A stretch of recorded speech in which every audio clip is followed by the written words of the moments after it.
नमस्कार दोस्तों, स्वागत है आपका हमारे YouTube चैनल पर। दोस्तों, हम उत्तराखंड स्पेशल से संबंधित जो वीडियो लेकर आ रहे हैं उसके तहत ये तीसरा वीडियो है। तो दोस्तों शुरू करते हैं आज का ये पॉइंट, जिसमें बहुत ही खास इंपॉर्टेंट्स पॉइंट्स हैं जो पिछले PCS एग्ज़ाम्स में उत्तराखंड के पूछे भी गए हैं और ऐसे भी पॉइंट्स हैं जो आने की संभावना बहुत अधिक है। तो आइए शुरू करते हैं आज का वीडियो। तो पहला पॉइंट है कि अंग्रेज़ों और गोरखों के बीच सुगौली की संधि कब हुई थी? तो ये हुई थी 1 जुलाई 1815 ईस्वी को। सुगौली की संधि जो है ये बहुत ही निर्णायक संधि के रूप में जानी जाती है। इसके तहत अंग्रेज और गोरखा के बीच युद्ध उपरांत जो संधि हुई तो सुगौली संधि के नाम से जानी गई, और ये जो टिहरी रियासत है उसमें जो शासन का अधिकार है अंग्रेज़ों को प्राप्त हो गया था। अगला है कि टिहरी रियासत का भारत में विलय कब हुआ, यानी भारत गणराज्य का वो हिस्सा कब बना? तो ये है 1 अगस्त 1949 ईस्वी को। अगला है कि स्कंद पुराण में माया क्षेत्र, जिसे आधुनिक हरिद्वार के रूप से जाना जाता है, से हिमालय तक का क्षेत्र को क्या कहा गया? केदार खंड कहा गया। किसमें? स्कंद पुराण में माया क्षेत्र से हिमालय तक के क्षेत्र को केदार खंड कहा गया, जिसे आधुनिक समय में गढ़वाल के नाम से जाना जाता है। अगला है कि महाभारत के वन पर्व के अनुसार गढ़वाल क्षेत्र में पुलिंद तथा किरात जातियों का शासन था।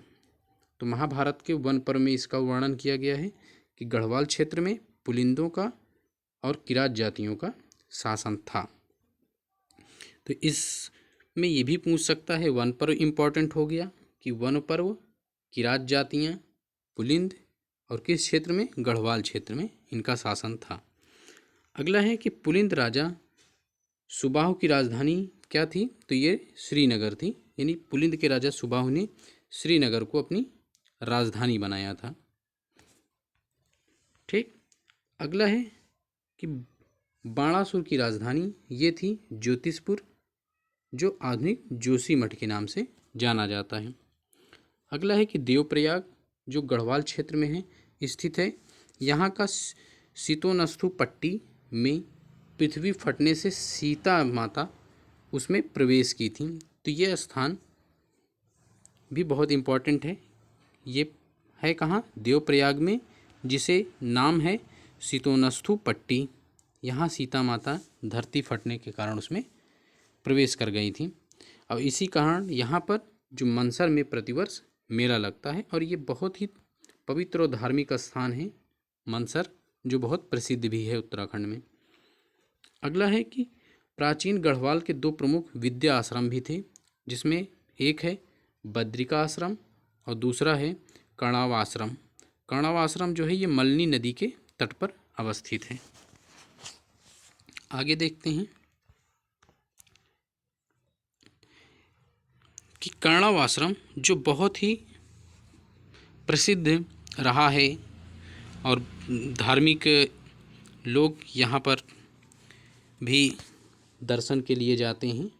तो इस आश्रम में भरत का जन्म हुआ था, वो भरत जिनके नाम पर इस देश का नाम भारत पड़ा। एक खास बात यहाँ रही कि कालिदास जो थे ये अभिज्ञान शाकुंतलम की जो रचना थी इसी आश्रम में की थी, और ये वर्तमान में चौका घाट के नाम से जाना जाता है। तो कर्णाव आश्रम जो है ये आधुनिक चौका घाट के नाम से जाना जाता है। ये पहली बात पॉइंट हो गया। दूसरा ये कि भरत का यहाँ पर जन्म हुआ था, जो शेर के दांत भी गिन लिया करते थे। अगला है कि कालिदास जो थे वो यहाँ पे निवास करते थे और यहीं पर उन्होंने अभिज्ञान शाकुंतलम की रचना की थी। अगला आते हैं कि दिल्ली के सुल्तान थे बहलोल लोदी। इन्होंने परमार नरेश बलभद्रपाल को शाह की उपाधि प्रदान की। ठीक। तो इसमें से इम्पोर्टेंट है कि किसने परमार नरेशों को शाह की उपाधि दी? तो बहलोल लोदी ने। किसको प्रदान की थी प्रथम बार? तो बलभद्रपाल को। इसी के उपरांत परमार नरेश अपने आप में शाह की उपाधि लगाने लगे। अगला है कि 1636 ईस्वी में 1636 ईस्वी में मुगल सेनापति थे नवाजत खां ने दून घाटी पर हमला किया था। उस समय की महारानी वहाँ थी कर्णावती ने आक्रमणकारियों की नाक काटने का आदेश दिया था। तभी से कर्णावती का जो नाम पड़ गया नाक कटी रानी के नाम से प्रसिद्धि हुई। तो ये किनके खिलाफ था? मुगल सेनापति नवाजत खां के खिलाफ दून घाटी में। उस समय की महारानी वहाँ थी कर्णावती, जिन्होंने आक्रमणकारियों की नाक काटने का आदेश दिया था। तब से ये नाक कटी रानी के रूप में प्रसिद्ध हो गई। अगला है कि पांवर शासक काल में गढ़वाल राज्य की राजभाषा क्या थी? तो ये थी गढ़वाली। किनके काल में? पांवर शासन काल में। अगला है कि 1804 ईस्वी में परमार नरेश जो थे प्रद्युम्न शाह को पराजित कर कुमायूं तथा गढ़वाल दोनों पर शासन स्थापित कर लिया था। 1804 ईस्वी में परमार नरेश ने प्रद्युम्न शाह को पराजित कर कुमायूं गढ़वाल दोनों पर शासन स्थापित कर लिया था। अगला है कि कुमायूं पर 25 वर्षों तक तथा गढ़वाल पर 12 वर्षों तक गोरखों ने शासन किया था। तो कुमायूं पर कितने समय तक? 25 वर्षों तक, और गढ़वाल में 12 वर्षों तक गोरखों ने शासन किया था। गोरखा जो थे ये नेपाल से आए हुए थे। अगला है कि 27 अप्रैल 1815 ईस्वी को अंग्रेजों एवं गोरखों के बीच युद्ध हुआ तथा अंग्रेजों ने विजय उपरांत कर्नल एडवर्ड गार्डनर को प्रथम कमिश्नर एजेंट गवर्नर जनरल भी नियुक्त किया था, और इसी प्रकार से प्रथम कमिश्नरी जो थी वो स्थापित हुई थी उत्तराखंड में, जिसे टिहरी कमिश्नरी कहा गया। अगला है कि 1815 से 1840 ईस्वी तक उत्तराखंड जो था वो 2 प्रशासनिक इकाइयों में विभाजित था, जिसमें एक कुमायूं और दूसरा टिहरी गढ़वाल राज्य था। अगला बात करते हैं कि कुमायूं क्षेत्र। तो कुमायूं क्षेत्र में पंचाश्वत और कातेश्वर जिसे कांदेव पर्वत पर भगवान विष्णु का कूर्मा अवतार हुआ था। तो ये कहाँ है? पंचाश्वत में कातेश्वर यानी कांदेव पर्वत पर भगवान विष्णु का कूर्मा अवतार हुआ था। कूर्मा अवतार मतलब कच्छपा अवतार। ठीक।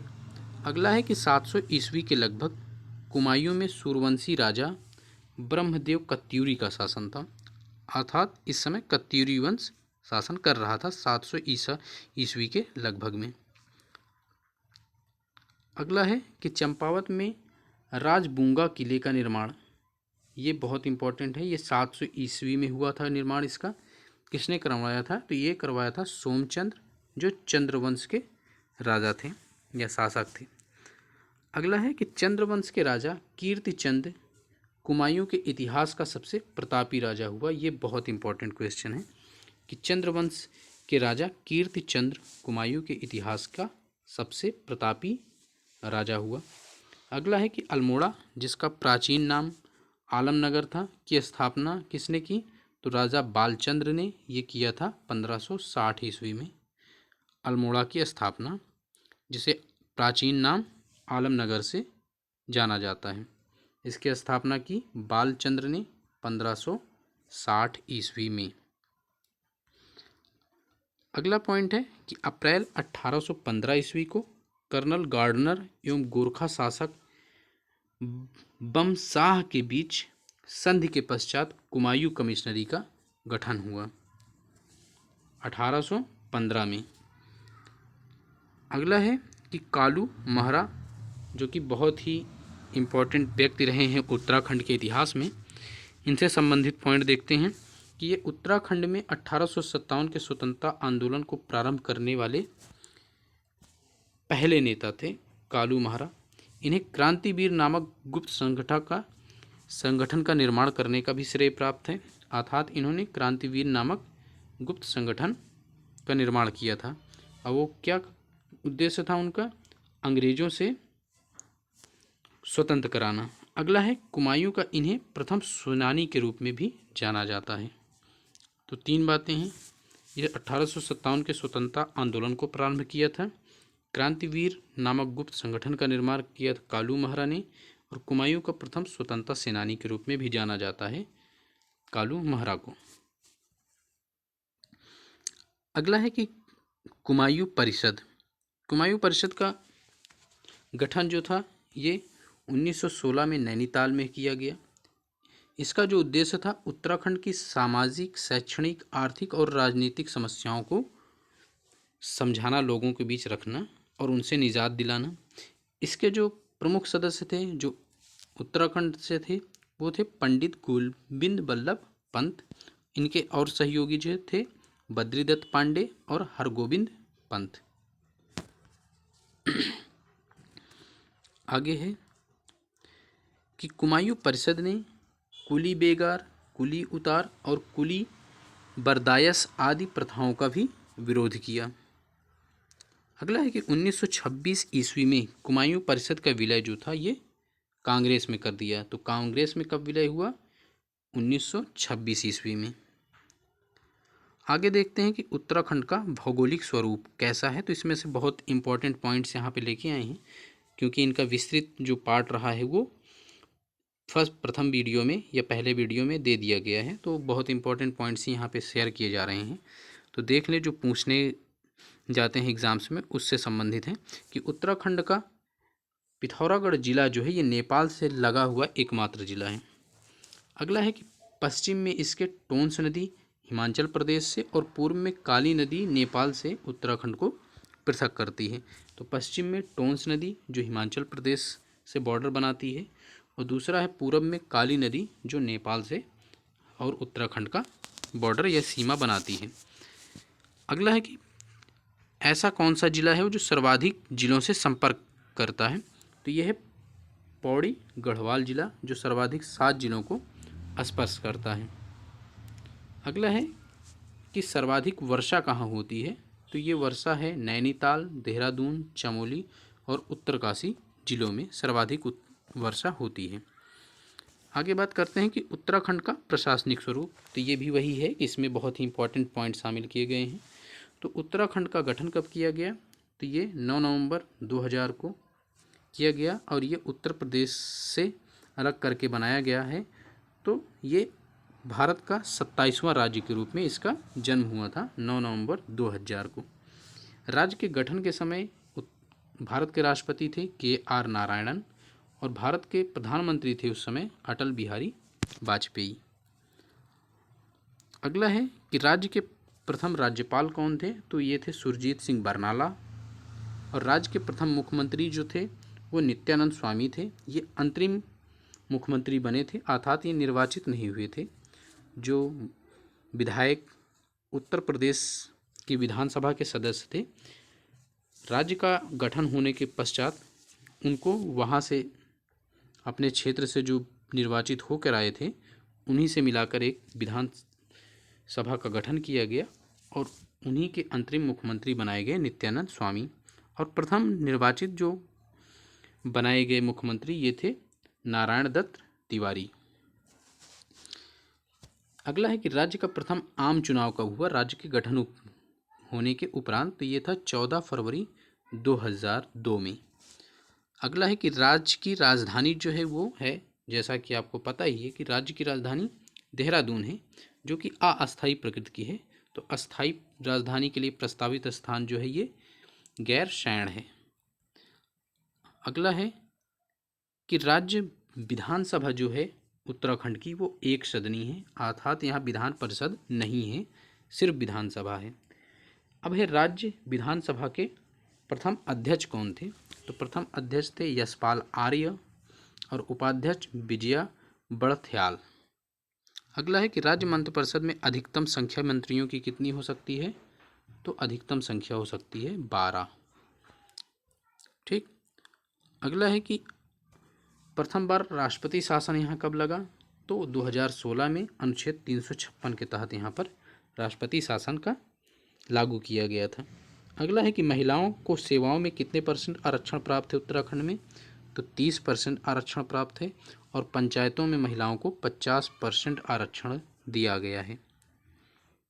अगला है कि राज्य में राज्य का सर्वाधिक तहसीलों वाला जिला कौन सा है? तो अल्मोड़ा, जिसमें कुल 11 जिले हैं।